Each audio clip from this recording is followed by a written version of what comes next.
Hey guys, I'm Cory LaGrange, Director of Digital Strategy here at Emfluence. Today I'm going to talk to you about what I think one of the most important things that marketers can focus on today is, and that's making sure that your analytics, your tracking, and your performance management efforts are all snapped into place and working for you. Today we'll look at Google Analytics, the platform itself. I'll give you some strategies and tips on how to make sure that the data that's feeding into Google Analytics is clean and actionable. And then we'll look at the platform itself, and I'll give you some tips and tricks on how you can dig into that data to find those insights that are actionable immediately, that can help you really get down to the bottom of what's effective, what's not, and what you should focus on next. So let's take a look.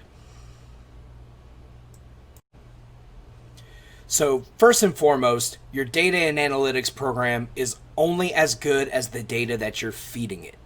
If you're not making sure that your implementation is set up correctly, and you're not doing your best to make sure that the data that's feeding in is uniformed, is accurate, and is passing along all of the data points that you need to really be able to tap into the power of that information, then you're really doing yourself a disservice. It's not enough to just have Google Analytics installed on your site, because you're missing out on so much more opportunity when it comes to segmentation, digging 2, 3, 4 levels deeper into the data, and getting the most out of the platform. And the first thing that you can do is to make sure that anytime you're doing anything organic side or paid side, that you're making sure you're implementing tracking URLs. Now, I know a lot of people out there who do a lot of paid media, and they let the platforms do what's called auto tagging, where they pass along tracking parameters to Google Analytics automatically. And that's fine as long as you have a plan behind your campaign and ad group naming conventions, which we'll also talk about. But really, if you want the most control, I always recommend using a robust tracking URL plan. Google's got a great free tool that we'll take a look at that allows you to build robust tracking URLs and apply them to all of your paid and organic efforts. Now, when I say organic efforts, I mean things like email, social media, and the like. Remember, you're not really going to be able to utilize tracking URLs for organic search and things of that nature, because people are really searching and getting the organic result to your website. So we'll talk about some ways that you can do some further segmentation there as well. But really, tracking URLs will be the key to controlling all of the URLs that are housed within links in the properties that you control, whether it's search ads, social ads, organic emails, organic social, referral links, links that your sales team may be circulating. All of those things should have some kind of plan behind them to make sure that that traffic that's going to your website is able to be classified by Google Analytics and properly categorized, so that you can truly measure the effectiveness of each and every one of those efforts. So the first tool that we're going to look at is the Google Analytics Campaign URL Builder. This is available absolutely for free at the URL that you can see here. And if you just pop into Google and search Campaign URL Builder, it'll certainly take you right to the appropriate link. But what we can do here is follow this step-by-step form, if you will, that will help you create robust tracking URLs that pump information and data directly into Google Analytics whenever a website visitor clicks on one of these specific links. So I'll show you how to build one of these and kind of what all of these components actually mean. So the very first thing that we need is the website URL. Now, this is where the link that you're circulating, whether it's in an email, whether it's in a paid search ad, wherever, this is the ultimate landing page destination that you want to send someone. So for the sake of this example, I'm just going to grab the emfluence homepage URL and put that here. Now, let's say for the sake of this example that we're promoting our website for the conference going on now. And we're going to do this through social media. So let's say we're going to do an organic Facebook campaign where we're going to try to drive traffic to the Emfluence website with the intent of getting people to register for a webinar or a conference or, so on and so forth. So campaign source. This is where the link is being placed. Now you'll see Google defines this as the referrer. That's Google, that's newsletter, so on and so forth. For the sake of this example, we will say Facebook. For the medium, here's where we're getting into what actual marketing channel or approach this might fall under. So for the sake of this, we're going to say social. Now, this is where we start to get into the real bread and butter, meat and potatoes of the campaign URL builder, is in the campaign name and then the rest of these terms. These fields are going to be very important when it comes to segmenting and slicing and dicing user groups that visit your site as a result of a campaign. So let's say that this campaign, this is centered around our conference. We want to get people to register for a specific webinar within that conference. So let's say the campaign for this is conference webinars. So we'll use this campaign name in each and every one of the promotions that we're using to promote and drive traffic to our webinar signups for the conference in 2020 for this example. Now you'll see here that Google recommends you separate your words with an underscore here, but in general their best practice is to always use a dash and not an underscore, which is kind of contradictory, but I always like to use this character, not the underscore. Now here we get into campaign term. Now here's where it gets a little bit tricky. Google AdWords uses this field and populates this attribute dynamically for some paid search efforts if you've got that setting enabled.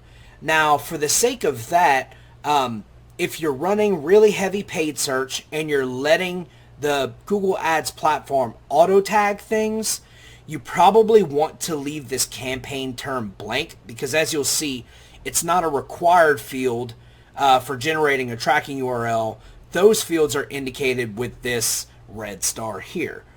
But for campaign term, it can be incredibly useful as another URL, we call it a query, as another attribute or aspect of the tracking URL that you can use to segment that traffic. Now, I don't recommend you commingle manually generated campaign terms and automated and auto-tagged campaign terms that come from ad platforms if you're going down that road. But if you're not, you can always jump in here and say something like, for campaign term, I'm going to put Cory. And I'm going to make sure that the campaign term Cory is included in all of the ads, no matter where they may appear, where we're promoting Cory's webinars. So that just lets you dig a little bit deeper, because so far what we can see here is we're sending traffic to the Emfluence website from Facebook. Big picture, this is going to be social, so we'll be able to see this traffic at a glance when we're viewing all the channels within Google Analytics. And we'll be able to group all of these efforts under the one campaign of conference webinars. Within that campaign, we'll be able to drill down deeper and say all of these posts were related to content promoting Cory's webinars, for example. So that gives you another level of drilling down that you can do to measure performance. Then this brings us down to campaign content. This is used to differentiate different ads within the same campaign and approach. So let's say on Facebook, organic social, we're promoting conference webinars and we're promoting all of the ones that feature me, Cory, but we want to have different ad types. We want to run video ads, single image ads, and lead gen ads. So here is where you can differentiate even deeper and say these are all of the lead generation ads. So what you can then do is, let's say we have a whole suite of ads. We're not just promoting my videos, but Natalie is going to have a set of ads and campaign tracking URLs that promote her videos. Dave Anderson, Dave Cassiopo, everybody who's doing webinars for the conference, they'll have their own set of ads and own tracking URLs to accompany those ads. So what we can then do is say, well, if we're reviewing performance, all of our lead generation ads saw this specific result. The amount of traffic, the number of visits, the time on site, things like that. We can filter by whose webinars we were promoting. We can see all of the traffic related to Cory's webinars, to Natalie's webinars, to Dave's webinars, and so on and so forth. And then we can pull at a big picture all of the data relative to the conference webinars campaign itself and group all of that together. And then what we get is this nice, robust tracking URL here that we can use as the final destination for all of our campaigns and our ads within those. So what that looks like is, now I'm going to end up messing up some of the back-end data on our website just because these campaigns don't actually exist. But it's going to put this right into Google Analytics as if it did. Because Google Analytics is going to think that we have this campaign running, right? And that users, specifically me, one user, clicked on that ad. But you'll see that whenever we actually do go through, you'll see this refresh. It doesn't actually affect the content on the page because everything after this question mark is simply data that's getting pushed to Google Analytics, and it really doesn't affect any of the content on the landing page where we're sending that traffic. So this is a way that you can get in and build URLs that don't have an effect on the user experience that you're driving to the site through these various campaigns, but it does pass along a lot of great information to Google Analytics for you to be able to segment that traffic and dig deeper into that performance. Now next, we'll take a look at Google Analytics and see what this looks like on the back end to an analytics admin who's trying to analyze that performance. So now that we've talked a little bit about how we can send clean campaign data into Google Analytics, let's take a look at what that actually looks like in the Google Analytics platform.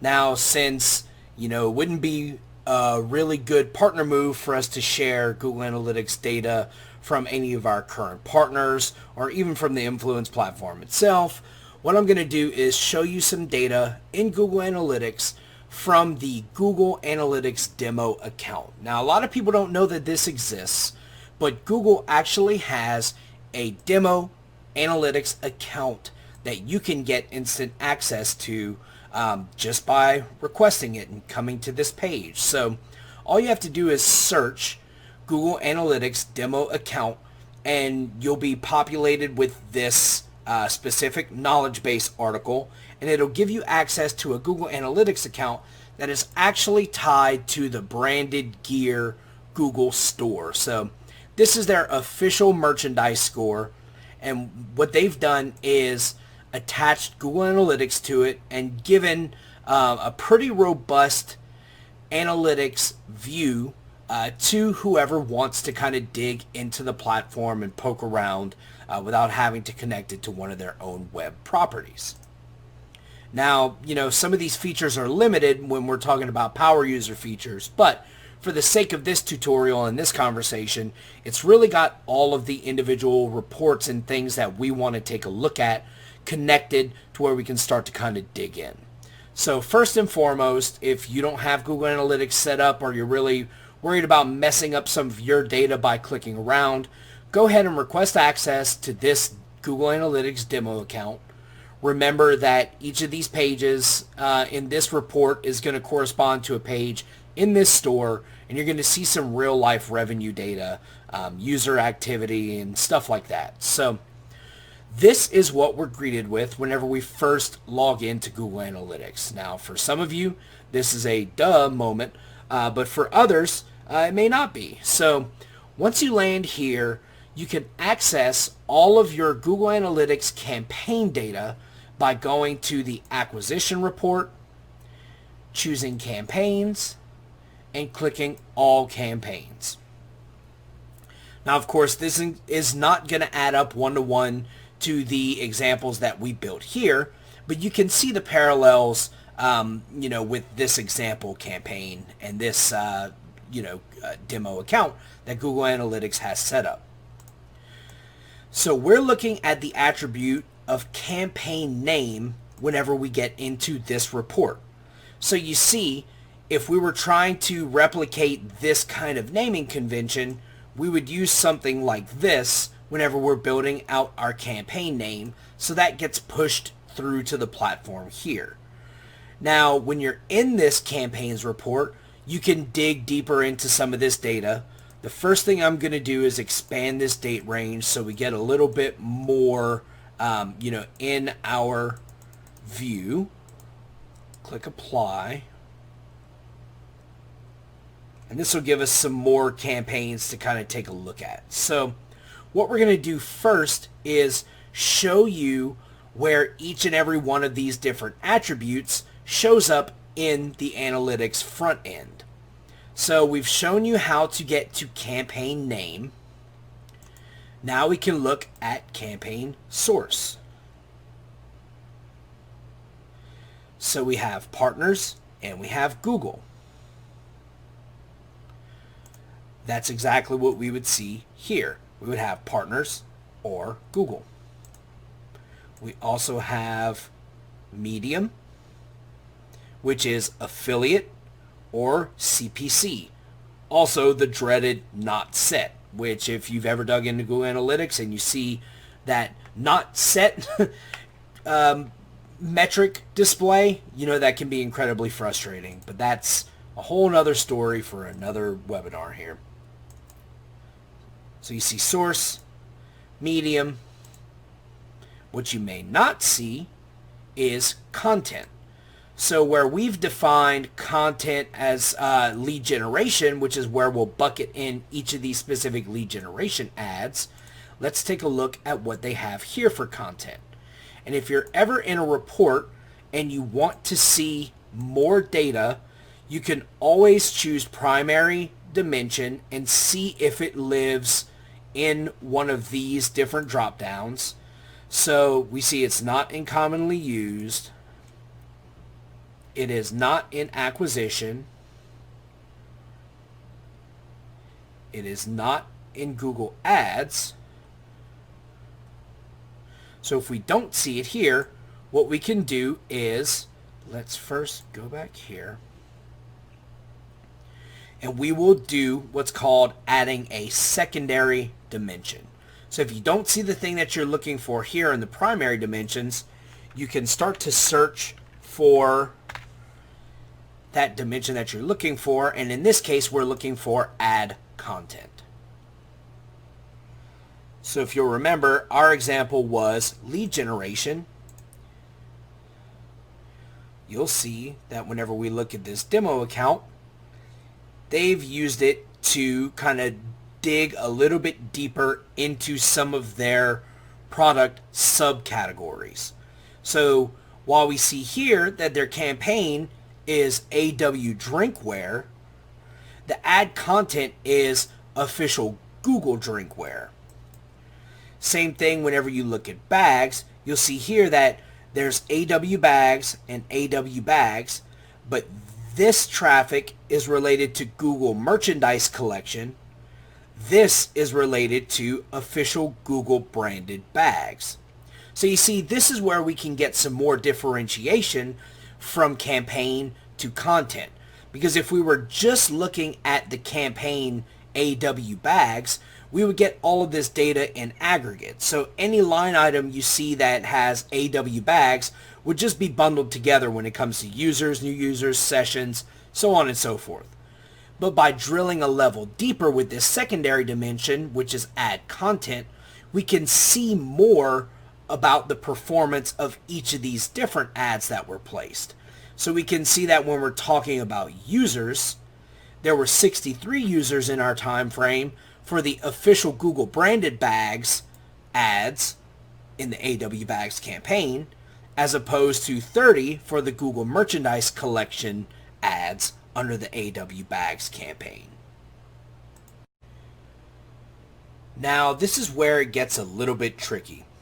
If you'll remember, we said that campaign term is actually defined as a way to identify the paid keywords that you're targeting or that the user is querying whenever they actually generate your ads. You are able to kind of reverse engineer this field to do a little further segmentation if you so choose. But one thing you'll have to remember is that the actual thing that you're going to be looking for whenever you're adding that secondary dimension is not campaign term, but it is actually keyword. So whenever you click on keyword, it'll replace add content here, and this will show you all of the data that's being passed along from the keyword field in the tracking URL. So you can see things like Google Merch Store, Google Backpack, Google T-shirt, Google Shirts, Google Swag, so on and so forth. So we can start to dig deeper again into the subcomponents of a main campaign. So you'll see here we have the AW Google brand campaign, but we can see further information about all of the traffic that was sent over by those ads and take a look at that broken down by keyword. So we'll be able to see things like, of all of the keywords in this campaign, Google Merchandise Store sent the most users. And they also sent users that spent a longer period of time on the site than Google Merchandise. But digging in a little bit further, we could see things like the Google Merch Store keyword actually sent users that had the highest average session duration. So you could start to pick and choose some of these things and dig a little deeper into performance, because at the end of the day, when you're just taking a look at pure traffic, so the pure number of users or sessions that a keyword generated, some other things may be more important. Things like revenue. So you'll see here that the keyword Google Merchandise within this campaign sent more users and generated more sessions than Google Merch Store, but Google Merch Store actually sent users who spent more money. So these are some of the insights that you could start to pull out whenever you're able to dig a level deeper than just campaign. So things like the keyword, things like the ad content, you're able to dig in further and tell more about the user's experience and find what is actionable out of that.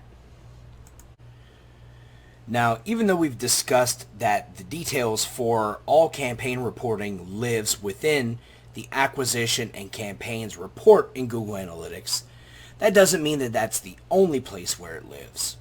One of the great things about Google Analytics is a lot of their metrics are able to be used as further segmentation in other reports within the platform. So just because a report doesn't live under this campaigns tab doesn't mean that we can't look at campaign data within that report. So let's look at something like content. So let's say we want to know what the top landing pages for our campaign traffic were.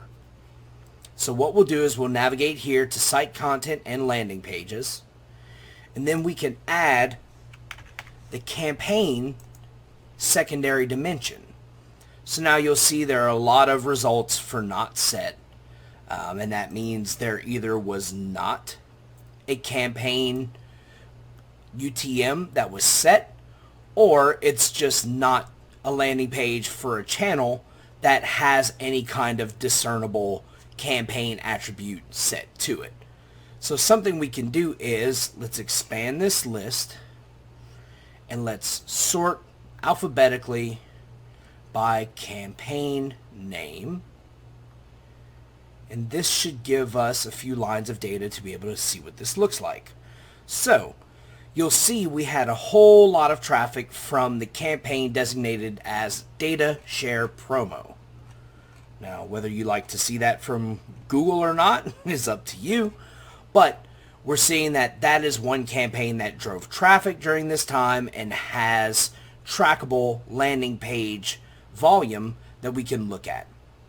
So now we've got this big long list, and we've got a whole bunch of different landing pages that this website traffic campaign ultimately had visitors landing on. Now, this might not be particularly useful, but something we can do now is filter this report to only show us information based on the campaign data share promo.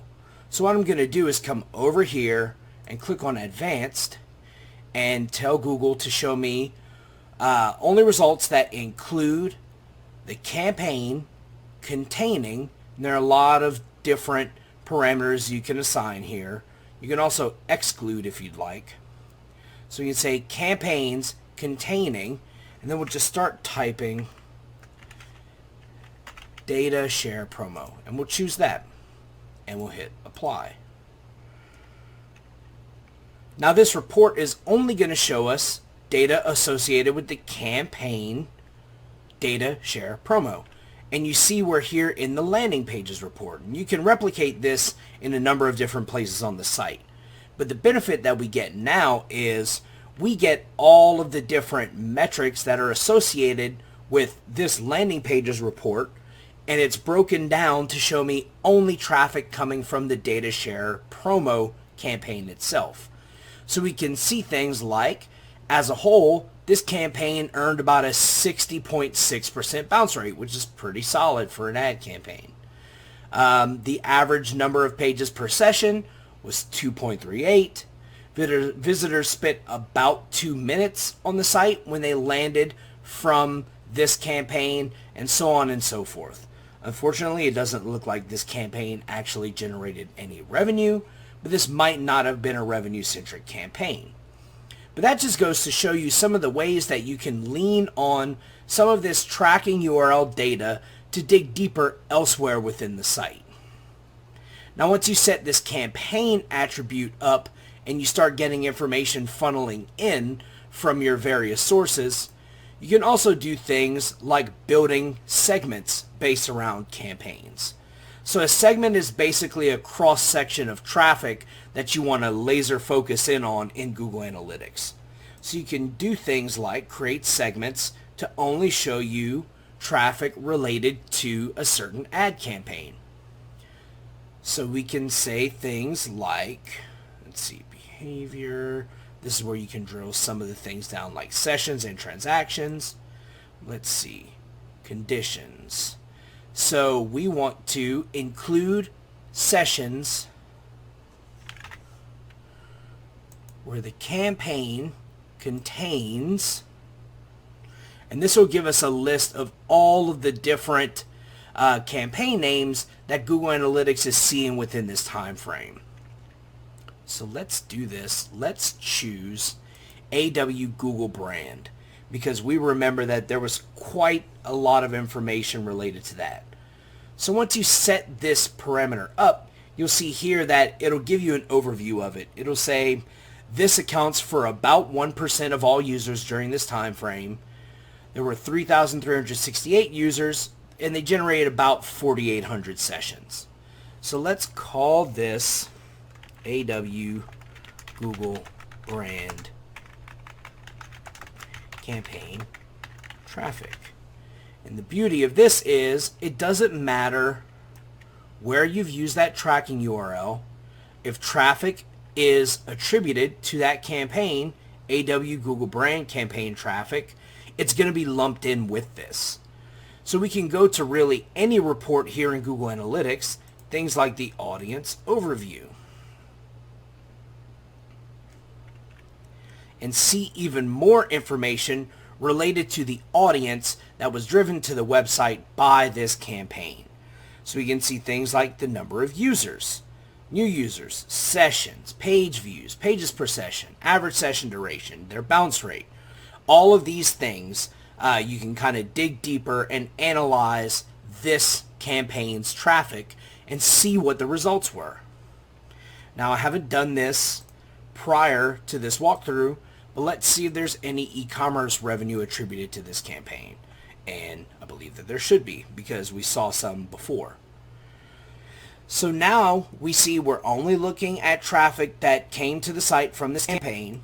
We can see that there were 11 transactions that resulted in $816 of revenue with a $74 average order value. Furthermore, we can see things like what products people purchased and how much that product cost whenever they made that purchase.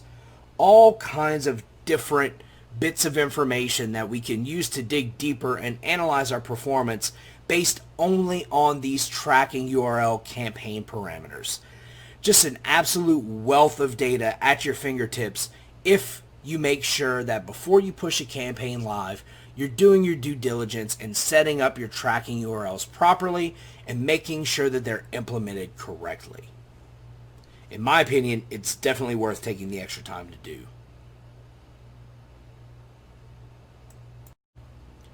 Now that we've talked about some ways that you can make sure data is pushing into Google Analytics in a clean and uniformed way, and how you can dig into the platform to find that data, I'm going to talk to you just a little bit about some of my favorite tips and tricks within the Google Analytics platform that you can use to look at your data just a little bit differently and analyze it in a different way.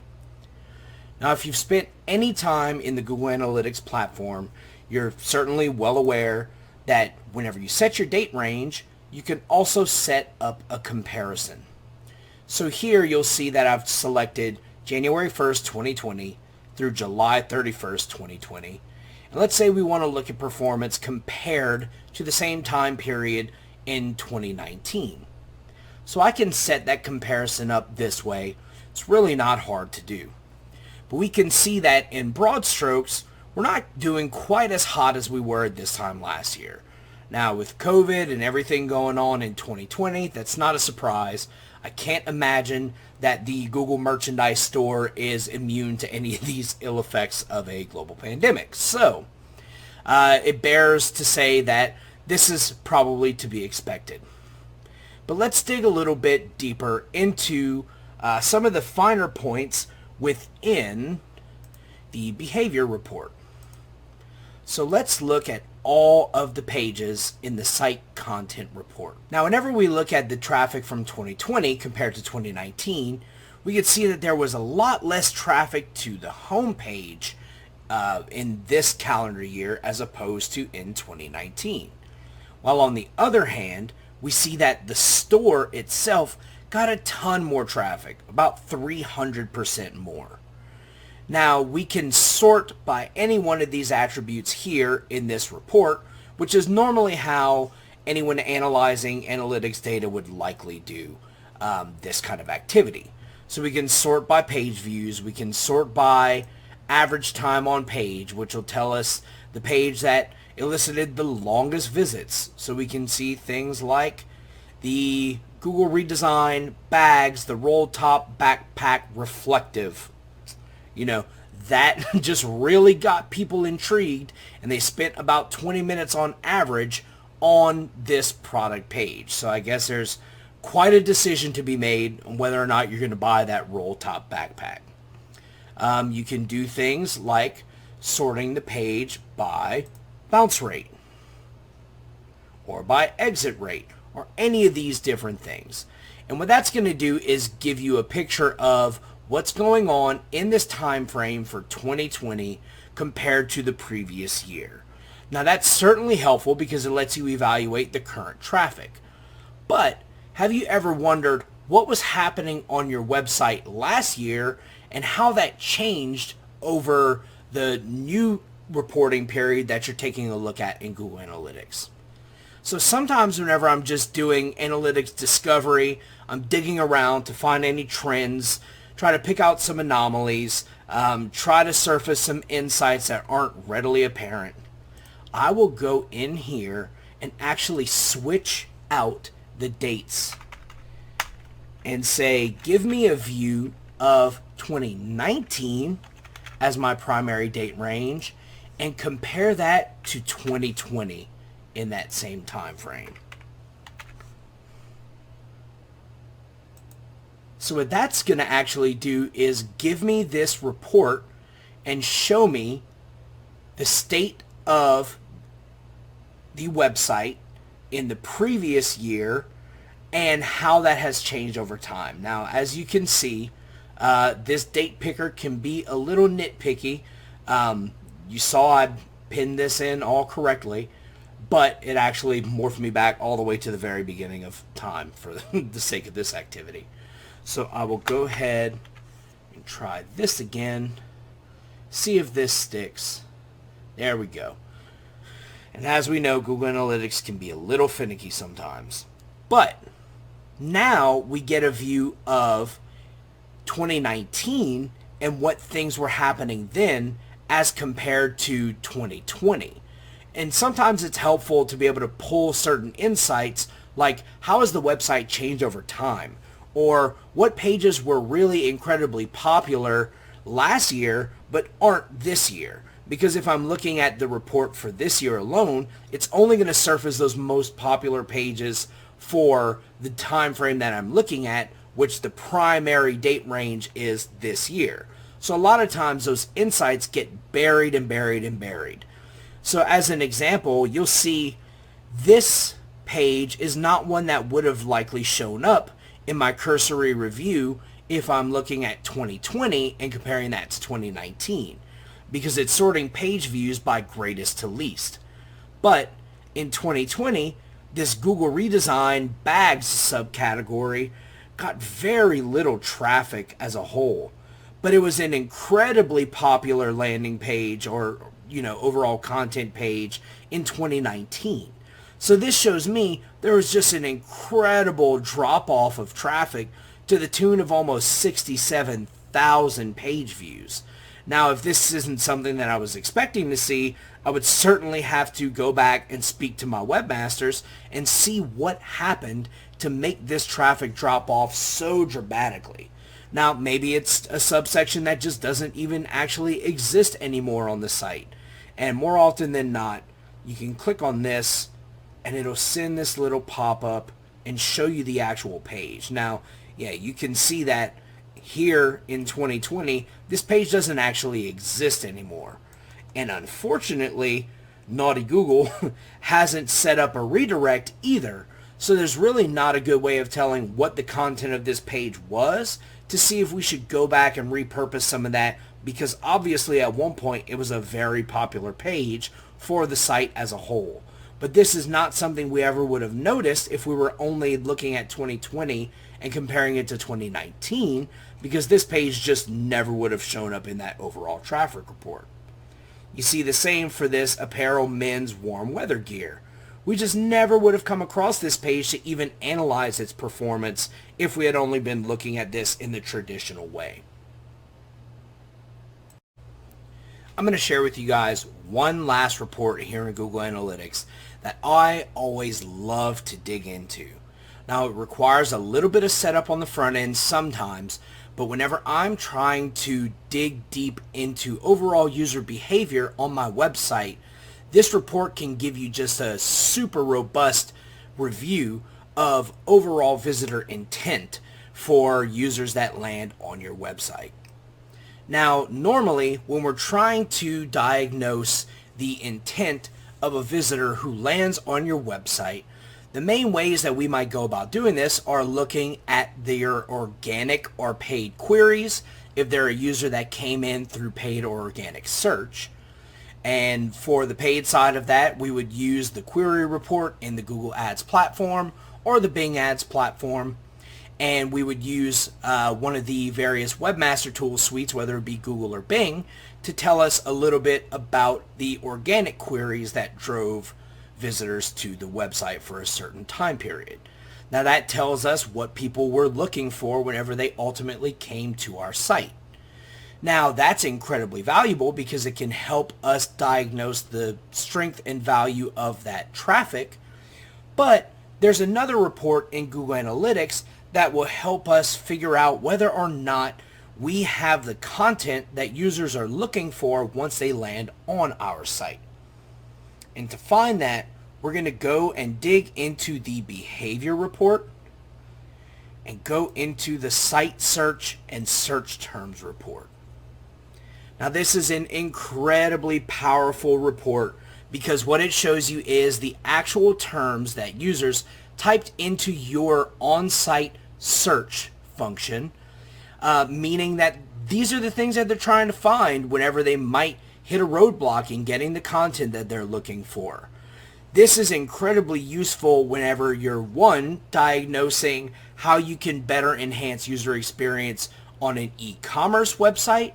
For example, if people are constantly looking for your stickers and they're unable to find them, you might want to surface the stickers category a little closer to the homepage so users don't have as hard of a time finding that category. But where it also comes into play and can be extremely valuable is in diagnosing what types of content you should produce for your blog, for your various content activities, for your videos, for your podcasts, whatever that might be. Because if users are landing on your site and then they're looking for specific content, for example, let's say for this web store, they're looking for how can I pay for my Google merchandise order? Or things like, can I use Affirm credit to pay for a large order over time? If we're working with a healthcare provider, we might see reports here that show that a lot of people are searching for what type of insurance do you accept, or is your service covered by X, Y, and Z insurance company? All of these things are great glimpses into the overall user expectation when people are landing on your site, and by leaning on this information, you can further develop your content to better speak to what users on your site are actually looking for. Because at this point, you've done a good job of capturing that user and getting them to your website, but now it becomes a matter of whether or not you're actually delivering on the content that they really want to see. And because of this report, we rarely get a glimpse into user intent outside of polls or surveys or exit intent pop-ups, where we're trying to measure net promoter score to see how satisfied people are, or to find if they found the information they were looking for or not, and things like that. This is a great passive way to set up a user intent engine on your site that can help further inspire your efforts down the road. All you have to do is know when and where to look for the data in Google Analytics and how to really act on it.